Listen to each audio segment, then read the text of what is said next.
don't have, you have less to worry about than almost anybody else. I mean, you're protected against.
Hey. Aloha, everyone, and welcome to our Kupuna Caucus meeting. I'm here, Senator Moriwaki, with my co-convener. I see Representative Hashimoto. Troy, you want to say something? Aloha. Hi, good afternoon, everyone. I see my colleague Jackson Sayama. Thanks, Jackson, for attending. Okay, do we see anybody? Oh, is there anybody else here on from the legislature? No, I think we are it. Okay, so today, before we start, I wanted to, we are calling the meeting to order. And I don't know, I see Poki on. Okay, Dr. Balaz is here calling in from New York. Huh? Are you, oh, there you are. Wow, with the background of Hawaii. Receptive. Reminds me of Hawaii. Aloha, aloha. I would love to introduce our Obama scholar here and take a few minutes and to hear from her as well. She is the first from Hawaii to be an Obama scholar, and she comes with a lot of background, as you all know, and I'm just so pleased because with our focus on long-term care, and with not only the Kupuna Caucus, but PABIA and also AARP, all looking at long-term care, it is so aligning of the stars to have you there as the Obama scholar. And she's there for a year, and she is bringing long-term care and cultural practices and all of the caring quality of care to the Obama Foundation and to her, and this is not just the United States, this is around the world. It's how many countries, 50 some odd countries have been involved already, and she is one of 30 in this cohort for this year. And she's not only focusing on aging and long-term care, which is going to be a global enterprise here, but also bringing a lot of our practices and our kinds of care to the world. Mm-hmm. And she's going to be there for a year, or she's been there already. And when she comes home, she's going to be able to help us move in a much more enlightened way. She's going to reform our systems. So I want to screen share. Do we have a certificate, Charles? So we from the legislature, both the House and Senate, want to congratulate Poki for being in the Obama Foundation Scholar Program for this year. And we really look forward to her coming back and enlightening us and helping us to move forward. So on behalf of the Senate, and Troy, you want to say something on behalf of the House? Congratulations, Poki. Thank you. Troy? Yeah, no, I think on behalf of the House, we too want to congratulate you. I think this is a great honor to have you going through this program. And we hope that, I think we had previous conversations about your work on long-term care, and I think we are passionate, Senator and I are very passionate about that topic. And, I think this is the year for us to make some great strides. So I think we look forward to you being a partner with us to figure out what does the future look like. So enjoy your time of what you're doing, and we will see you back when you're back in Hawaii. So congratulations. Yay. Thank you. Thank you so much. I appreciate it. So, Dr. Balaz, tell us when are you coming back so that we can schedule you to let us know what you're doing and how we can improve. So, tell us, you were there already in May, yeah? When did you start the program? It began in August. So I moved in August to New York, and then to answer your question or that question, Senator, is I'll be back next summer. The program is about a year in total, and yes, I'm definitely looking forward to it. I think I'm hoping that more scholars from Hawaii come through this program, and like the senator said, President Obama began his foundation. He implemented the Obama Scholar Program 5 years ago. Yes, I'm the first from Hawaii, and I'm hoping I'm not the last. And it's really taking us to Columbia Road projects and having us work together. So in this cohort, Senator, although what she said is true, the total amount of countries, there's 12 of us this year, 12 of us from 12 different countries coming together to discuss what is happening in our communities and helping each other advance in those issues, but also using the full resources of Columbia University, and then also working on global issues. So like Senator, I'm happy to let you know in terms of like our work groups and Caroline and everything that we're doing. I'll be visiting a few hospitals and long-term care out here who have models that are very different than we have back home, who are making advances in the long-term care, the agency, and the Alzheimer's spaces. And after I meet with them, I'll be bringing that home, but we're also reaching out to places like the School of Engineering and Aerodynamics. The School of Engineering at Columbia has devised a robotic cane that is helping. And so we're trying to look at what other models for long-term care sustainability, financial sustainability, but what other, like the School of Engineering, who is looking at AI and other things that can really help us back home to, to enhance what we're doing. Because I love to share with everybody the great things that Hawaii is doing too. We do amazing things too, and we have so much to share. So as much as I learn, I love being able to share all the things that we're doing too. And they are actually amazed at like our workforce groups and some of the things Caroline and Senator Moriwaki and Representative Hashimoto that we've discussed at Kupuna Caucus and things we're moving forward with. And so it's a two-way street over here. Like they are very looking forward to hearing more about Hawaii and what we're doing too. That's great. That's great. Anyone with questions for Poki while we have her?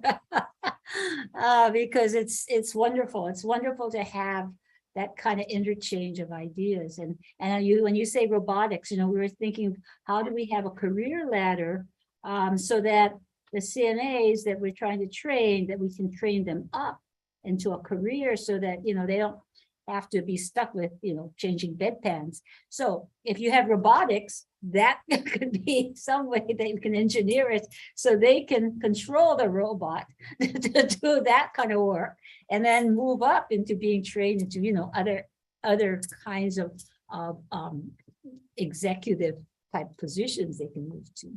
So that's wonderful to hear. Anyone with questions from Poki? Caroline. I just wanted to ask if you hear about, how they're addressing like adult daycare in rural areas. That was a discussion we had earlier in our policy advisory board, especially with one adult daycare in all of Hawaii County, and we discussed it obviously and the problems and the issues related to that. But like you said, if there's any creative examples that we could learn from, we'd be happy to hear about those kind of things too. So really looking forward to what you learn up there. Thank you, Caroline. Yeah, and our working groups are going forward, and they're going to continue to work on all of the issues that face us on workforce development, on fees and reimbursement and regulations that you were immersed in, and also this continuum of care for long-term care. So, you know, it's really going hand in hand with what you're doing, and hopefully we can still keep in touch with you as we have questions. You can find out more from Columbia and elsewhere. So, yeah. Anyone else that have any questions? Okay. Well, again, congratulations. We really are so proud of you and wish you well. And we're looking forward to your return next summer. So congratulations. Thank you so much. And like what you said, Senator, you, Caroline, anyone, if you have ideas or things that you would like me to see if I can find out about, please send it my way, and I will do my best to see what other places, other cities, counties, or nations or countries are doing, and definitely collaborate. So, but I do want to say thank you to Senator Moriwaki, Representative Hashimoto, and to the Kupuna Caucus for I really appreciate the recognition, and just I'm very humbled to represent Hawaii, and I just look forward to all the work that we're all going to do together. I know you'll be a good model, so they're going to come back to us, and we're going to have many more Hawaii representatives in this scholar program. So thank you. Okay. Aloha. Okay.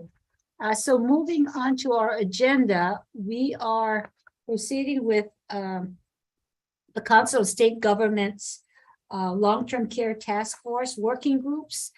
We've had 3, and I'm going to call on the Workforce Development Group first. Caroline, and I see Maricar Pilotin Freitas from the Department of Labor, who is presenting, and proceed. I'll go ahead and start. Okay. Good afternoon, everyone. Myself and Maricar are the co-chairs, the co-leads for the workforce work group. That is one of the 4 bucket areas that we identified as a state that needed to be addressed to help long-term care reform. So we've had, actually, between the last caucus meeting and this one, we've had 2 meetings. We've had 2 additional meetings. We had one back in September, and we realized that this is going to be an ongoing issue. And we've realized that this is a great platform to bring stakeholders together and people in the community to talk about workforce and to move some of the ideas and strategies we've compiled forward. So initially, our short-term goals were to compile information and review different strategies. Our long-term goals is really looking at some of the identifying actionable strategies, implementing those strategies, and replicating it throughout the state within different communities. And we're really looking at different glide paths, career ladder movements, and how do I incentivize and share information to help move our goals forward. So we've had some other strategies and ideas that are still in the works. So kind of keeping that on the low, because we still need to reach out to different community members to discuss some of these strategies. So it's been a very, I think, fruitful conversation. We had a great meeting this past Tuesday. I know Maricar's on. I didn't know if she wanted to add anything to that. No, Caroline, you're always great at capturing what we discuss. So I appreciate you. I mean, prior to this work group, I didn't have much connection with Department of Labor and Industrial Relations. So this has really been a really wonderful opportunity for us to work together. I've learned a lot about what they do and how they can help to promote things forward. So I think we're on a good start, but again, we're in the initial stages, and really looking forward to further discussions and how we're going to move our different strategies that we've identified forward. So, Maricar, Senator, I'll turn it back over to you. yeah. Yes, Senator? Do you have any more to add? I know that you were looking at the glide paths and some of the work that we are looking at from the state level. All the working groups, as background, all the working groups were asked to look at, since it's a Council of State Governments organization that really kind of spurred us on to greater heights in long-term care, that they were to look at both federal and state proposals. So on the federal side, you know, I know Healthcare Association of Hawaii has been working on a number of fronts on that. But in terms of the state proposals, because we're looking at low-hanging fruit we could take forward to the coming session. And I think there's a lot more work to be done in the workforce area, but it's a major problem for the state, well, for other states as well. So I don't know whether you're ready to talk about some of the discussion that you had in terms of glide paths and what the state can do as we go forward. And you want to add anything to more specific than what Caroline has mentioned?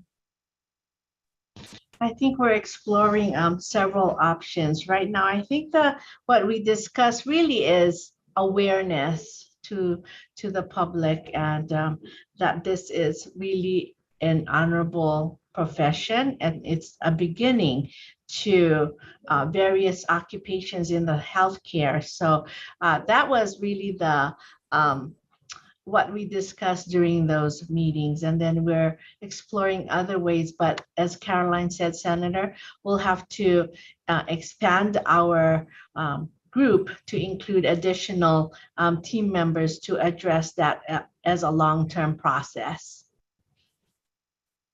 Yeah, I guess what I had heard from the presentations when we had our meeting was to add in Department of Education. Also, HAH is looking at some kind of campaign, as you're talking about. So we look forward to hearing more. And if there's anything on the state side that we need to know, then we can bring it up the next meetings as we go forward. I do want to also bring up what Patrick, I think, shared with us in terms of the CNA training and the needs, because that's a big area of need that you know, it's kind of hard to recruit people for that unless we have some kind of glide path, a career ladder. So that should be something that's shared with others as well. I don't know, Patrick, I see Patrick on the line. Is that available so that it could go beyond the working group to share with others? I found that interesting in terms of what CNAs want in their job. And it's just not only compensation, but beyond that. Yeah, that's shareable. Okay, thank you. So anything else from the workforce group that anybody on that committee wants to add? Senator, actually, this came up in my policy advisory board meeting earlier, that HPGS, the Hawaii Pacific Gerontological Society, has untapped, I may be using the wrong term, and Rick can correct me if I'm wrong, scholarship monies for direct care workforce. So if people are looking at doing some type of training and they need to finance that, there are these scholarships through the Hawaii Pacific Gerontological Society. I know Rick is in the conference room right now. I don't know if he wanted to add. I unmuted. Yeah, so we have, so POKI is part of the HPGS as well, Hawaii Pacific Gerontological Society. And last night was our fundraiser, actually. It was quite successful. So we have two scholarship funds. One is the workforce one for CNA or workforce folks, and that's offered year round. And we bumped that up to 10 scholarships this year from last year's fundraiser at $750 a piece. So that would be for CNAs or other workforce stuff. So that's available and it's untapped right now. Pretty much apply for it, you'll get that. And then the other second one is we'll post it at the end of the winter, beginning of spring. That's the scholarship for college scholarship for students, for folks going into the gerontological field. These are available only for folks going to school here in Hawaii and going to work in Hawaii. So there you go. No, great. Yeah, at some point, I guess that for the workforce development group, it would be good to have kind of all of this in one place. I don't know if the gerontological, the gerontology center at UH does this, but something where you've got online that people know these are the kinds of programs that HPGS has, that UH might have, that the community college has, but in one place, if we're attracting people, we should know what resources are there. So maybe that's another thing, in addition to the campaign, that it's getting all the resources in one place and all the programs in one place for workforce development. Yeah, good idea. So actually, Dr. Christy Nishita is the chair of the scholarship committee. So Christy maybe can. Yeah, I was going to some- say in terms of the HPGS did. scholarships for direct care workers, we gave out 7 recently in the last few weeks. And so we budgeted 10 for this year. So we have 3 more Great. left. So we budgeted 10 at $750 each. And in terms of educational opportunities, I absolutely agree. At one point, a few years ago, we did an inventory of aging related classes at UH Manoa, but also on other campuses too, like HPU, BYU Hawaii. And so we have that. So it's a few years old and certainly needs to be updated, but we understand the need to have that larger inventory of aging related programs and also classes. No, that's great. Yeah, if we could have that and, use all of our networks to publicize it, I think that would also attract more workers into the field. The other is I know we've been working with the DOE to see how they could get certificate programs instead of going to college. And that's another avenue for the glide path into healthcare, direct services. And one of the things that was brought up is that if they could materialize into jobs, so you've got an internship, you've got your training, and you have a placement, and there's some agreements that you're training this person to become a worker in your organization, then the kind of vacancies that are now available in various facilities can be filled with people who are kind of knowledgeable and interested from the internship. So I think it's this connection of the workplace as well as the training. So maybe in some of what you folks do, Christy, is not only the scholarships and the training, but also where the placements can be and some of those internships that can materialize into jobs. Right. That ongoing mentoring and support as they move along. Yeah. Their I think career that's path, really critical, and getting good models, role models for the work. But certainly we're paying attention to the high school DOE health academies, have been talking to HAH about opportunities, particularly in elder care, obviously. And so we have done presentations on aging and elder care to the high school health academies. And just this semester, we're looking at targeting some of the health academies that have a CNA certification program as part of it, and providing those elder care lessons, as part of their CNA certification Are program. you writing that up, or kind of publicizing that so that more people know? Because that sounds really good. Yeah, we certainly want to. That's planned for later this month and in the spring semester. Okay. Well, And actually, maybe no, you can later present- before. So we do plan to let folks know what we've learned and how that worked, how our partnership with HAH worked, and the high school health academy. So I can certainly share. Yeah, later. and maybe you can present to the Kupuna Caucus That too sounds when good. you're ready. Yeah, happy to do so. Thank you. Caroline, I saw your hand up. Do you want? Yeah, I just wanted to echo what you were saying, Senator, is that in finding someone to assist with the facilitation is where are those opportunities, connecting them to those that are the education and helping to meld those two together. So that's part of the scope that I would be looking at for that. The facilitator that's going to help us with the workforce work group moving forward. So. Okay, great.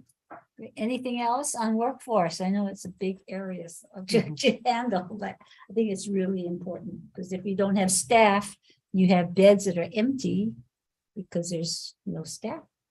So it's really critical.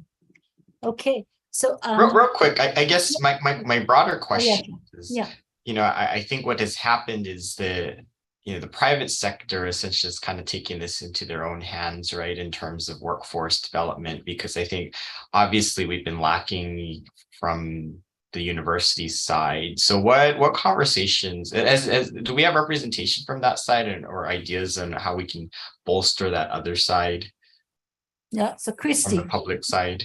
Or Christy, I don't know if we have. I know we're doing the scholarship part, but Yeah, for them to get the education, but I think we need more intensive, like making sure I'm talking about more like pathways, right? Like making sure that they're getting enrolled and then into the correct certification programs. Because that's what I'm thinking. What I'm hearing from Westlow is they just kind of said like, okay, yeah, college, you're not working fast enough, so we're just going to do it on our side, but we need to bolster that other side, so both are kind of doing it right. No, yeah. So Paige, I see Paige on, and then Christy, and I don't know if we have anybody from the community colleges. I am. Patrick. Oh, Yes. Patrick. Oh, Yeah. Patrick. Yeah. Yeah, the community college are actually have been doing this for the past 13 years. And especially during this period where the university got about $13 million for scholarships or what we call tuition assistance. And we don't lack the money. We don't lack the effort. We just lack the attraction of the job itself. I have right now about 40 students in classes. We have been graduating every 12 weeks. We graduate about 10 or 12 people. But the actual employment is actually very hard when it comes to after the student completed the course and we go through what we call the prometric examination to certify them. That's required by the state. And once they get that, then they're actually more employable at a higher rate of salary. And as I already brought this with us, with the senator saying that, from our survey, the pay is still the highest issue for the majority of the students that are out there. But as I said, for the past, this year alone, we train about practically 150 already CNAs. We follow them, trying to find out whether they got a job or not. We try to help them find a job.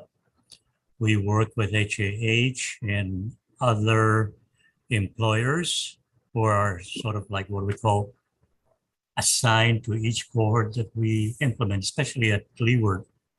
And so that is done. The employer actually does their best to convince the students, but still, there's still that hesitancy of I'll wait until the pay is higher. So that's where it's kind of hard. But the university leadership, we are trying to even come up with a summit of various organizations, NPOs and for-profit organizations, and even with the religious groups to actually seek out whether maybe a different population would be sort of like the backup plan if the high schoolers or the middle-aged people still are hesitant in getting into the job after the training.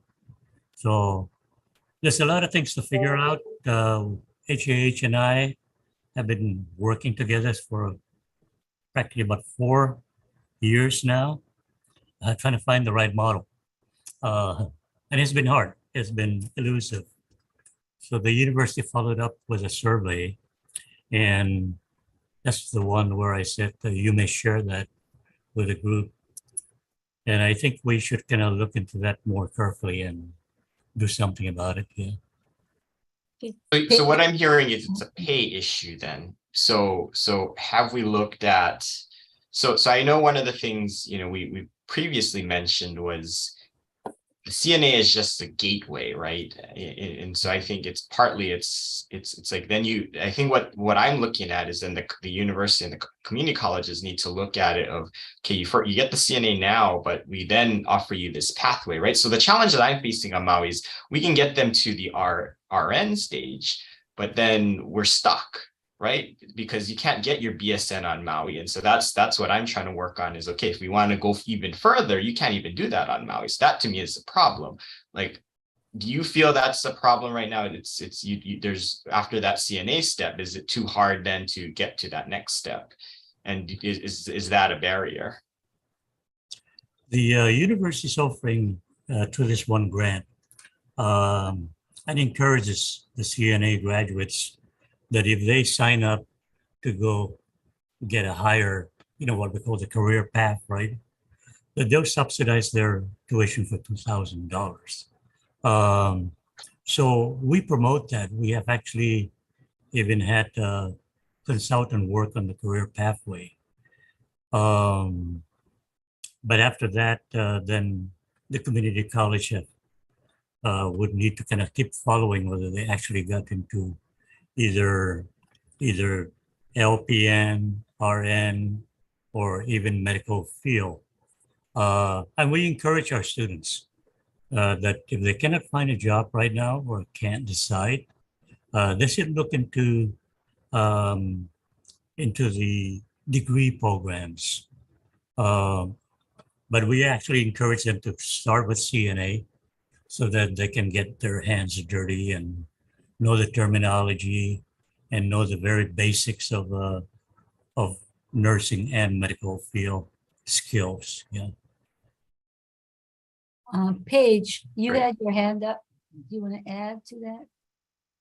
And I just really want to thank Patrick for a lot of that partnership, and the community colleges have been really helpful. I believe that in one of our planning calls, we had mentioned that one number that I've seen is that there's something like $30 million for workforce that came in from the federal government as part of COVID relief, essentially. It's not all for healthcare. I want to be very clear. I'm not sure that you can totally parse it out, but I think the majority of it is for healthcare. And what Patrick and the community colleges have done is really important, I think, in trying to maximize any local or state, federal or private money that's coming in. But as we've talked about, I don't know that it's money that's so much the issue as it isn't getting interest. And I really want to, so that's echoing that, but also Rep. Hashimoto, I think one of the other things I wanted to talk about just in terms of the private entities getting more involved, part of what we've taken on as some of our responsibility is making sure that we are tracking where the needs actually are and being able to work with the community colleges and the universities so that we're matching the training and the education with what we actually need. And I think a good example of this is with the pharmacy school, right? It's great. It's really important that we have the pharmacy school at Hilo, but we're producing more pharmacists than we can hire locally. And so that's partly why we've taken on as HAH the demand survey, and we're going to release the updated survey in 11 days, and we'll make sure that everyone can have access to the link to that survey to show just exactly where there are openings. So I also think that's really important too, right? And why we've been really involved is to say we want to be partners to make sure that we're giving good feedback about where the schools should be really looking to invest and establish and prop up certain schools. And so I think that really goes to your point, Rep. Hashimoto, where it's, if there's a lot of people trying to get their BSN on Maui, right? If a lot of our data is showing that, what kinds of conversations can we have? But is the data now showing us, for example, that LPN programs, right? Kind of that bridge gap is a thing that we can support right now on some of the neighbor islands. So I think that's kind of where we've also been looking in terms of our involvement. Is not, I mean, there's self-interest, right? Because we want employees, but we also want to make sure that we're creating an environment that works for everyone. And so that people aren't graduating and then saying, well, gosh, now I've just got to move to the mainland because I spent all this money on this education and I can't find a job here. So I do think that's partly where we're from. And I don't know, Senator, I'm sure there's questions, but in terms of the reimbursement side, I think, we looked at that as a group. And I don't know if it would be helpful for us to just kind of go through also what we found there and what we came up with. Yeah, I would like to move on because we could talk forever on this workforce. Yeah. And I know that your working group is working on it. So I'd like to move on because we've got the reimbursement and regulatory group, and we also have the continuum of care. And I don't know if we have reports from them, but at least for people to hear what has been discussed, whether we have actual proposals or not, I think the fee group might have something. So I'm going to move on, but I think this conversation started, and I'd like to see it continue on really connecting the job with the need and with the education. So hopefully maybe you guys can continue to work on it and come back next time to give us a little bit more detail on how we might make the connections with DOE and UH and the work sites. So thank you all for all your work. I know it's really hard, but it's really needed. So thank you. Is Judy Moore Peterson or it's okay? it's Judy, are you gonna present? Okay. Still me. Paige is Where are you? I'm at the Kona airport. Oh. See, like, Yeah. see, yeah. So Paige is going to present, Okay. and then I'm going to fill in if there's any particular topics. But I wanted you to know that I am here. But all Thank the you. background noise, it's at Kona airport. So yeah. Okay. Okay. All right. Thanks. Paige. Yeah, sorry, you guys are stuck with me today. I know I told Thank you. Judy, I said I'm gonna try and sound half as smart as she does, and then it'll be a good outcome.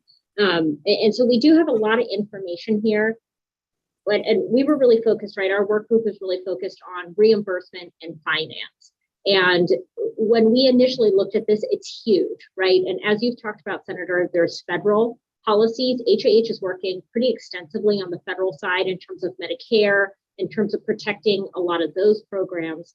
There's also Medicaid that affects a lot of our members with our home health, with our nursing facilities, but then there's also some of the community-based. And I think Judy, I really want to thank her and a lot of the folks on our group for giving us a lot more background and information on that.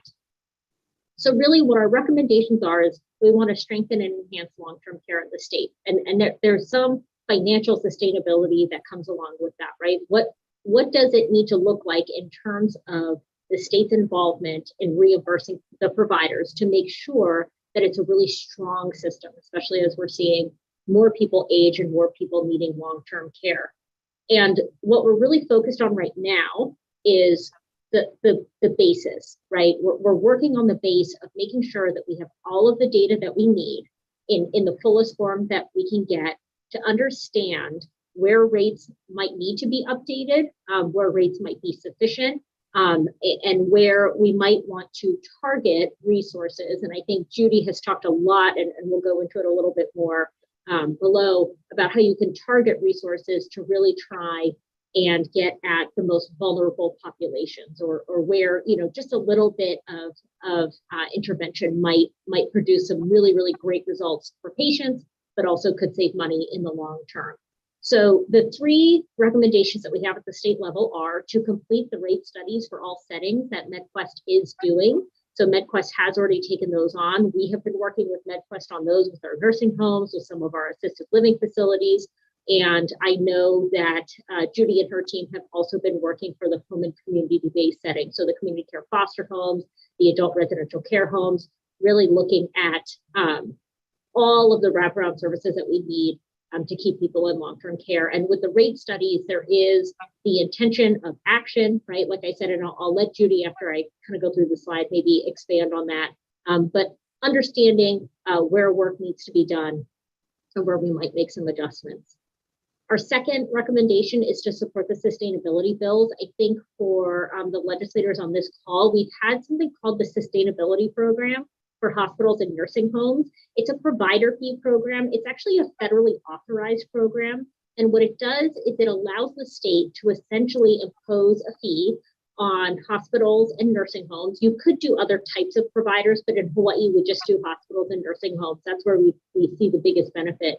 And that fee is essentially used as the state match to draw down additional federal funds. And so that's really, really helpful for our hospital and nursing homes, bridge the gap between what Medicaid pays and what Medicare pays. So it's been a really, really great program that I think has been really mutually beneficial. It helps the state by reducing the amount of state share that they have to put up, but it also means that our facilities are able to see some of their gaps in the underinsured close. And then there's some quality programs to it too, to make sure that there's some accountability to make sure that we're meeting certain standards within that program.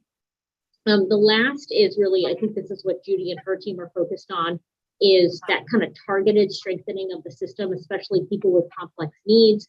So really having it be person-centered care, right? Not patient-centered, person-centered, having that be a really driving force. More collaborative care for HCBS providers. So I know that MedQuest, for example, has been working on their collaborative care model for psychiatric care, which has actually shown, I think on the federal level, has shown to be a very, very promising model. So it's good that we're doing that here. And then of course, palliative care, which I think we got into a little bit. Palliative care is meant to provide relief for patients. It's not hospice, that's a separate thing. So it's not necessarily just for terminal patients, but palliative care can be a really great benefit for a lot of folks seeking comfort when they are ill. On the federal side, really just kind of really fighting against large cuts to Medicare and Medicaid. And I was just reading this morning in Politico about how if and when Congress goes Republican, they're probably going to look at Medicare. So I think that's something that we're going to be constantly fighting. And I don't know how many folks remember, but in 2016, with the repeal of the ACA, I mean, there were a lot of attacks on Medicaid also, talking about turning it into a block grant. So we're very aware of that. I think that's something that we are very mindful of that could come up. And so as an association, that's a priority for us, at least on the federal level. And I know that the state legislature and MedQuest are always partners in making sure that we're protecting patients. I don't know, Judy, did you want to add anything to our recommendations? No, I think that's right. I think the only thing I would the only thing I'd like to just build on just a little bit is that when we're talking about the payment or talking about reimbursement and rates, there's like two different aspects of it. One is simply increasing the amount of money that you're paying. But the second piece that we're also sort of laser focused on as well is thinking about the methodologies or the what it is that we're incentivizing, because form follows function follows payment. And so if we want to make sure that we're providing care for people with complex and challenging mental health needs, our system really isn't set up very well for that. And so not in the form or the function or the payments. And so that's partly what we're also thinking about as we're focused on it's not just on the rate study, like how much to pay, but actually also thinking about what are some different payment models that we might be able to create that would be provide the kind of incentives that we want for the kind of long-term care system and overall healthcare system that we want. So that's the only thing I do want to add, Paige. But thank you very much for covering these recommendations. Thank you. Thanks, Paige. Thanks, Judy. I have a question from Kaylee. Can we hear what thoughts are, if any, regarding adjusting asset limits for Medicaid eligibility to perhaps enable more people to qualify for Medicaid? And is there any thought on that? I know, Judy, you're mentioning, how you incentivize, but that kind of is related, but not related, in terms of how do you get more people qualified for Medicaid because they pay more, as versus getting Medicare to pay more. Right. I mean, there's two different parts of it, right? Thank you very much for that question. It is something that came up in a session that we had, was it just last week, with the AARP, in which people were asking about, not just about the provider on the provider side, but also asking about from the people that we're serving side of it, are there different things that we could do that would help enable more streamlining of our long-term care system and the eligibility side of it? Because there's different, the criteria to get onto Medicaid, to get Medicaid to help pay for your long-term care, or if you have, if you're fit in that aged, blind, or disabled categories, they include asset limits, and those have not been changed in many, many years. So that one of the ideas that came up was, hey, can you, the Medicaid program, take a look at that? And I had said at the time that we are looking at it. It's just that we have a lot that we're looking at right now, and so it's a matter of how to fit that in, and whether it's a priority of the legislature, if they would like us to take a closer look at that, or other stakeholders, et cetera. So it's something that we've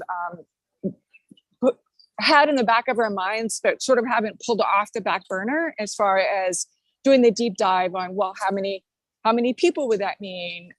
What would the new assets be? What would the budget implications of that be, et cetera? So we haven't started any of that work. And right now it's a little bit of a challenging time for us, given the work that we're anticipating is coming our way with the ending of the public health emergency and having to restart all of our renewal activities, and renewing all of 457,000 people that we have on our program in a 12-month time period. So all that being said, we're open to it if that is a priority of the legislature and the community. But right now, it's only sitting on the back burner to take up if folks are interested in that. Thank you. So Judy, just in terms of understanding who does what, would that be something the state would say, we can determine the eligibility of Medicaid recipients, or do we have to, or is it a federal ask? And what is the federal and state relationship in that, in terms of eligibility requirements for Medicaid? Yeah, thank you for that question. The state has options about what they can do and how they can adjust asset limits or adjust income limits. We'd have to then ask permission to do that from the federal government, but we have, I apologize for all the background noise, but we have the opportunity, we can ask, it's in the state's options to ask to change the asset limits or to change the income limits, either one. And so it is possible to do, and depending on how you wanted to change it, would be whether we could do it under the various different kinds of federal authorities, whether it would take a full waiver, or if we could do it within an option within the state plan. The waiver is the most challenging to get or to ask for, and then the state plan is you still have to get permission, but it's lower threshold as far as getting the authority. Again, apologize. I'm going to put myself on mute because there's a lot of background noise. I apologize for that. Okay, thank you. But so Judy, just that one follow-up. I mean, we can still hear you.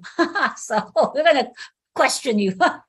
So just in terms of that, just as a follow-up, so whether it's a waiver or state plan, and if we get more people on Medicaid, how is the funding of that? Would it still be Pretty federal pay, and we would have a cost It's the share? same. Yeah, it's the same standard funding that the rest of the Medicaid program is, in that it's always a federal state match rate. The age blind and disabled get a regular match rate. There's nothing special or advanced about that. And it's for our state, it changes every year. The federal government, it gets changed every year as to what the federal poverty levels are. And ours are our federal, not federal poverty levels, I'm so sorry. The federal matching rates are, it ranges between about 53% up to 57, 58%. I think it's on that upper side, right? Currently, but again, it changes every year.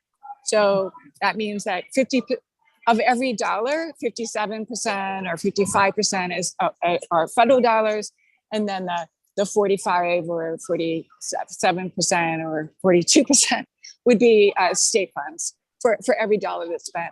Within the age blind, the disabled populations, of course, their expenditures are much higher. So a small number of people increase costs more. And so that's the thing that we would be bringing to the legislature for your consideration, as whether this is a policy direction that you would want us to take. Mm-hmm. Okay, thank you. Just one more question. You just heard the workforce development group and some of the compensation of, say, the CNAs, but others in the direct health field serving long-term care clients. And the reimbursement is for the facility, or it's for the program. Is there a connection or some way that the fees or the compensation for the actual caregivers, the direct service providers, can be raised? Or do you have any comments on that? I know that the reimbursement is for the facility, or for the program, but in terms of the staffing of that program. Yeah, thank you very much for that question. It's even a little bit more complicated than that, in that we don't reimburse, we don't pay directly even the agencies or the facilities. We reimburse the managed care plans. And then so sometimes we have a situation, and actually the nursing facilities as an example, hospitals as an example, where it's called, where the state directs the health plans to pay particular facilities or particular providers in a certain way. So that's up to this point, that's what we've done under some circumstances. We've directed the health plans, you shall pay hospitals, this amount, or you shall pay nursing facilities this amount. It's connected with the sustainability programs. To direct the payments for the home and community-based services providers or the agencies, and then to ensure that any kind of increase goes to the direct care workers, that's a little bit trickier. And that came up, you may recall, Senator, in our conversation with CMS, they brought that up at the very end. It's like, oh, well, you can say that X% of it has to be paid from the agencies, has to be paid to the providers. But that means that the health plans have to change their contracts with all the agencies to direct them to pass this along. So it's a bit more complicated in our state as to how to pay or to get the agencies to pass that along. It's something that we can consider looking at. As we conclude our rate study, we can think about, well, is there something we could do? We could add into different kind of directed payments, but it is a bit more complicated than how it operates in other states. Does your rate study include how much they pay for various caregivers? I guess, like nurses or CNA. We're including a wage comparison, Hmm. but what we're trying to do is it's not just a wage comparison to what they are currently paying, because as you know, there's been a lot of wage inflation, and so that hasn't necessarily kept up. So it's actually also an estimate on benchmarking or comparing to other wages in the state or elsewhere, even in the country, so that we can take into consideration not just what they're currently getting paid, but actually what the wage inflation is showing. Yeah. Mhm. Thank you. Thank you, Judy. Any other questions for the fee reimbursement group? Okay, well, and as you go forward with your, especially the state proposals, if you can, I'm just asking everybody to propose legislation if you have any, so that the Kupuna Caucus can look at that and support that. So if you've got something more specific from the working group, if you can submit that as well, that we could share with the caucus. Yeah, we do have a couple. Okay. As Paige was noting, we have the sustainability bills. Okay. And so far, those are the only two things that we have currently. We do have a budget request that went in, but that's going through the executive budget request side. And as you are well aware, with the transition, it's going through a different process. So more to come on that. But we'll definitely let us know, and then we could keep you all support that as well. Yeah. Yeah. All right. Thank you. Okay, thank you. So what about the rate study? You're just doing that already? We don't have to worry about that aspect? You do not need to worry about that aspect. We are already engaging in that. And then we started off with a certain group of providers, and then we'll be expanding them we'll be expanding that group of providers. We're in our next phase, in our next round. So that's the community-based, yeah, Judy? Yeah, yes, it is. Okay. And then we've also started doing the nursing facilities as well at the same time. How do we get you on a more regular review of that? We are in this process. We're already planning on doing this on a regular basis and reviewing the rates on a regular basis. And we're already starting to make changes also in our state plan to enable us to have the rates be adjusted on a regular basis, not just for the long-term care area, but for physician rates and other professional rates as well, because we recognize that it's long in coming and it's been kind of stagnated for a while now. So it's already in process, but thank you very much for that. It's like we're well aware that we need to get it in, and we're building it into our state plan, and then we'll build it into our regular process to do a rate study, and then provide ways to, on a regular basis, update the rates. So that is like what, every 5 years or 3 years, or what are you planning, Judy? Well, it depends on the type of service. So the professional rates, we're hoping to tie it to when Medicare gets updated, and so tie it to a certain percentage of Medicare as an example. And they get Medicare rates get adjusted every year. And then for the long-term care services, Medicare does not pay for long-term care, so we have to do that ourselves. And I think we are looking at that 3 to 5 range, that time period. I think part of it is, our colleagues at DDD, they do it on a 3 to 5 year time frame, and I think we're we think that's a very appropriate timeframe to do. And so we'll get in the same habit of we'll build that in so that happens on a regular basis as well, just like DDD does. Mhm. Great, thank you. Thank you. I don't see any other questions, so thank you, Paige and Judy. We're running out of time, but I don't know if Wes is here or Kathy Wyatt on the continuum of care. We probably would have to extend this for a next meeting, but, oh, Wes is here. Oh, great, Wes. I'm here. Did you want to extend to the Yes. next session? Well, I don't know. We have a few minutes left. What is the pleasure of this group? Because I don't keep people beyond their expectation. So if there's anyone with problems with us hearing from the continuum of care, because it's also a very important committee. I do need to drop off. Okay, unfortunately, Judy. Yeah, you gotta I'd love catch a to hear plane. it, but I have to. Yes, exactly. I do have to drop Okay, off. we don't so want you to miss the plane, so thank you No. very much for joining us. Thank you. I appreciate it. Okay, thank you. So Wes, proceed. I don't see anybody objecting, so other than. Okay, just I'll as a keep plane. this. I'll keep this short. I actually have Dr. Warren Wong, who is one of the deans of geriatric care in the state of Hawaii. I've worked with him for many, many years across the state. He was a geriatrician at Kaiser and has really helped us quite a bit. I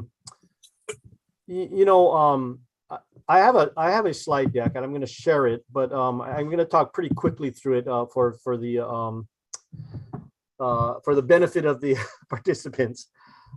So just as a preface to all we worked on is, I think that once we started getting into the discussion, Senator and Representative Hashimoto, I think that we started panicking because this was an all-encompassing project.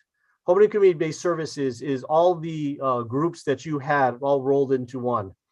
We realized that we had workforce development challenges, we had reimbursement challenges, we had care challenges, social challenges, the social determinant of health challenges, et cetera. And we did struggle quite a bit to understand what would be our ask at this point in time because it was so encompassing. But I'm going to give, so just a quick briefing, and then we'll get into the quickly into the presentation. So what we decided is that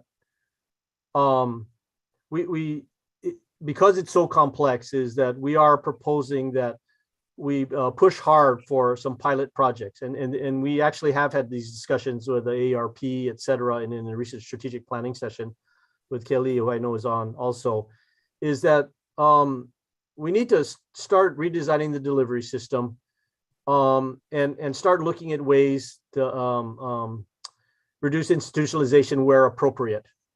But the workforce has to come and the reimbursement has to change to allow that. And I think that we need to prove efficacy and value to do this. So rather than try to ask for too big an ask, is we are hoping to start a pilot project to start using change in reimbursement systems, workforce training, et cetera, and also looking to measure it so that at the end of the project, if there's an ability for this to be sustainable, actually to make a cheaper healthcare delivery system, then we can convince whether it's CMS or the plans to do this.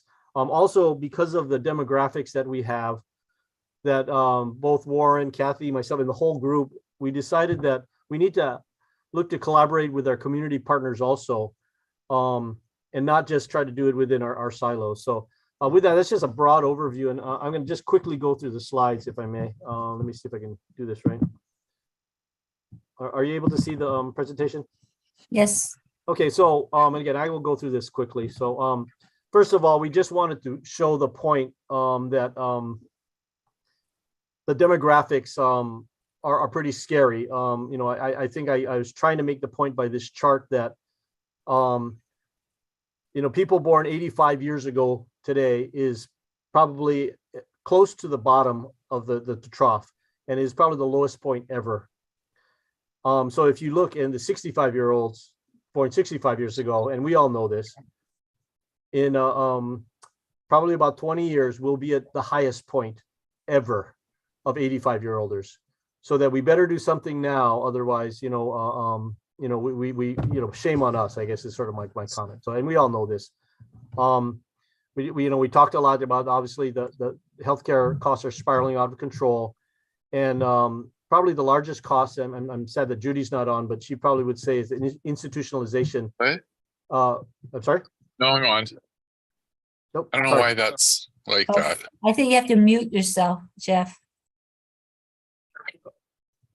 You know, at the bottom left, yeah, okay, great. So the room and board is an expensive thing. So we do need to look to, in order to reduce our costs. Obviously, we all know that we need to start looking more home and community-based services.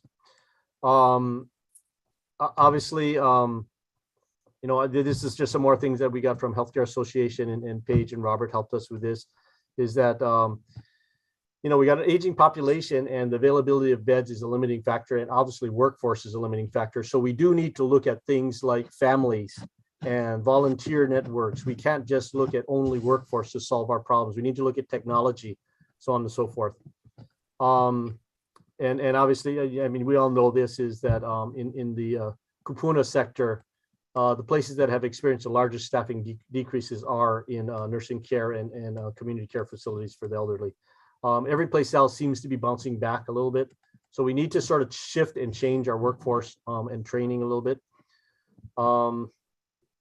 So with this, our request is to look for authorization and funding to design and implement a pilot project to redesign the delivery system. And our goal would be, show the efficacy of use of home and community-based services. These would be things like home health, chore services, transportation services, et cetera, and look to collaborate with a key community stakeholder across the whole thing. I mean, so, we've had discussions with Catholic Charities, we have AARP.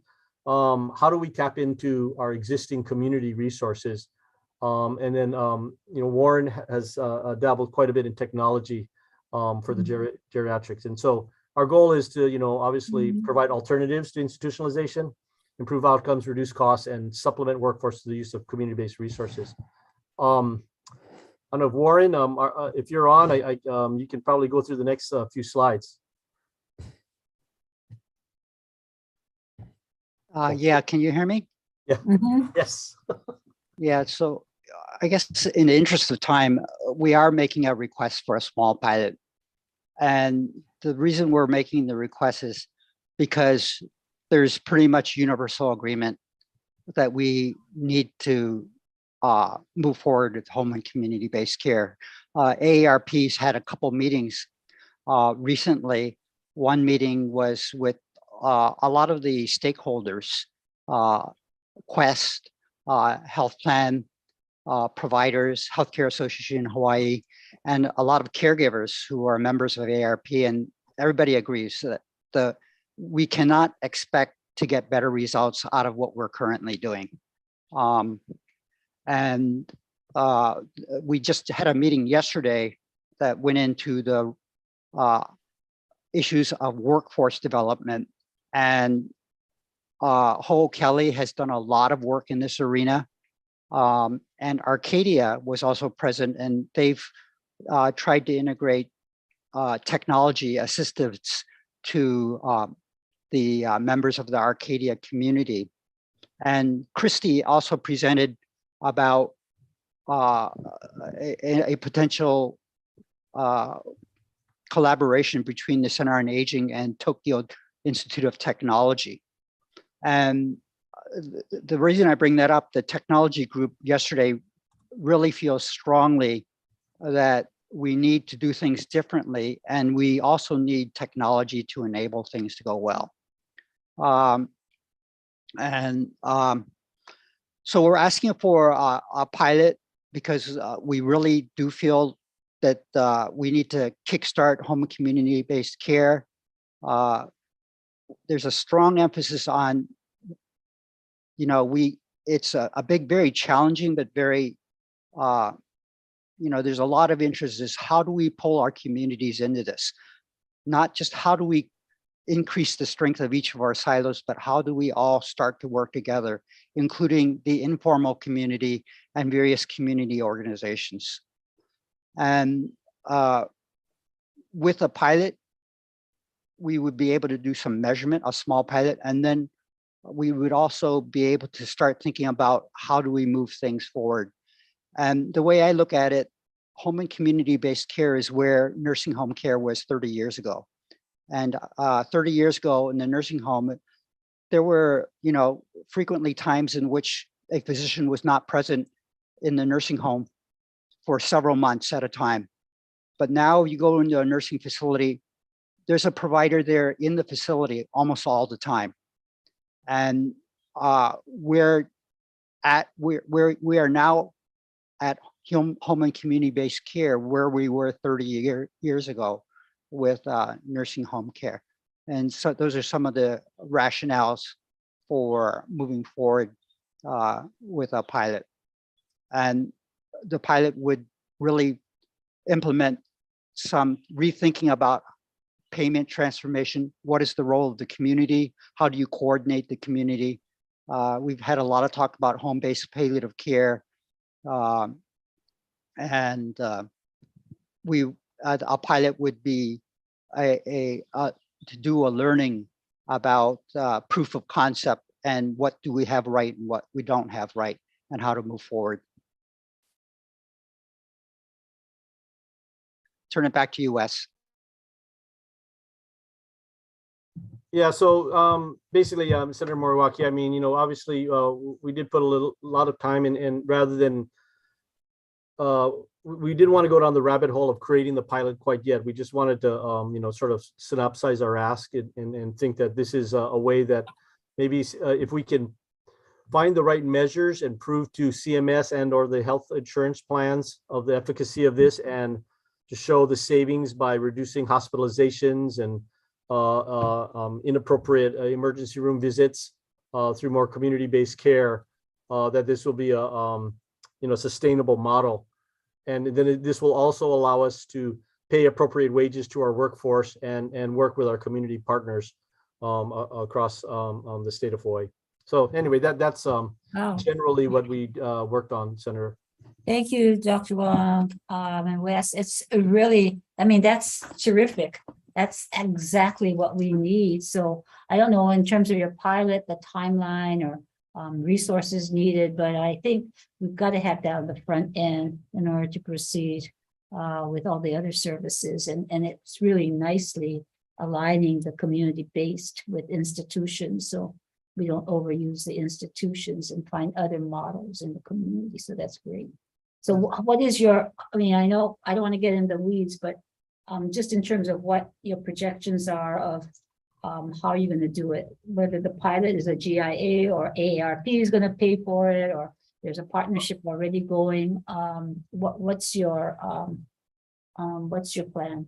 Well, I think that there's a lot of overlapping things. AARP has certainly been very strategic in this, and Warren is on AARP also on the executive council, and Kaylee is on, and again, we did have discussions with Catholic Charities and many others, and there's many agencies that can help. I think that if this is something that is of interest, I think that we could probably look for either some form of a GIA and or some other federal grants, et cetera, to start organizing the pilot and coming up with the measures. Data is going to be critical on this, because you don't want to do a pilot without measuring something, because then at the end of the day, they're saying it's okay, great, and we don't want this sitting on a shelf. We want to be able to say is that if we're successful, there's a gain share so that we can make this a sustainable thing. So I think that it will take some time to plan the pilot, because this is pretty comprehensive stuff. And we would need support of the state for sure. And I think that we could, if this is the something that the committee and senator and representative would like us to move forward on, we can start putting together some loose budgets and start trying to plan through this with some of our key partners. Yeah, I think I don't know, Troy. I see it as critical. I think that is the future. So please proceed. Yeah, I have somebody from the EOA conference room in the chat. It's what the AAAs do, but I think we're looking at actual services, but they say they have lots of data Yep. on, how community-based services saves money. They keep Kupuna out of institutions, but you're looking at what those services should be and moving more into detail, right? Right. Well, yeah, that is correct. Definitely this all the data helps. I think what we need to do is we need to suck in the plans and the insurers and make sure, because ultimately they're controlling that CMS and so on and so forth. And I see Carolyn up there. And yeah, I mean, this is everybody's, I think, pretty understands and aligns. I think we now need to just suck in a few more partners on this. And to me, the goal is that a lot of people won't invest in this because they're afraid that it's not going to be a return. So I think we need to invest in it ourselves and show them that it will be successful, and agree to some kind of gain share is sort of my at least one of the thoughts to approach it, because otherwise, we want the community to control this, not necessarily the insurers to control it, right? I mean, we want to prepare, create the model. Otherwise, insurance will be trying to control it through payment, contracts, right? Wes, I would like to say one thing is, so let's just say a person is in need of personal care services at home, and Brian Taniguchi. And the Kupuna Care Program assists with that. But let's take a different scenario when a patient falls down, or when a patient starts to become acutely ill. Do we have services in place for that? So we all know the universal call that the healthcare system uses. It says, call 911. And calling 911 means for an 85-year-old person, a visit to the emergency room, which then results in a 30 or 40% likelihood of hospitalization, which then results in a 30 or 40% likelihood of placement in an institution, at least for skilled care, which on top of that, people who are hospitalized will decline in functional status. And the skilled nursing facility tries to undo the damage that was done in the hospital. And at the same time, this is very costly to the healthcare system. The outcomes are bad for everybody.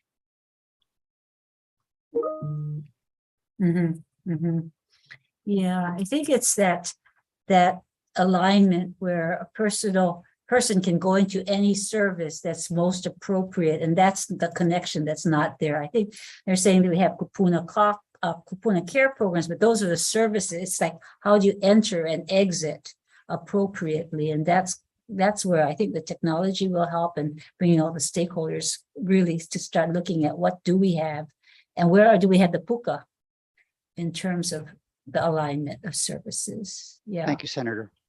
Thank you. So I think we're running out of time, but Jamel says that Mountain Pacific Quality Health has a lot of data and research on reducing hospitalization. I don't know if you're aware of that group. You are? Okay, so he's saying that they've included insurance providers, nursing homes, ALF, home health, hospice, and hospitals. So again, looking at who all the partners should be in terms of this continuum of care. Agree. And maybe that could be added to your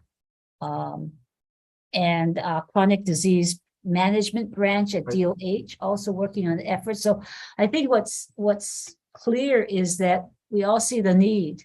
We're all doing our little thing in our silos. And maybe what you folks can do is bridge the gap and bring everybody together and look at the end game, which is every person should get the appropriate care in the most cost-effective way.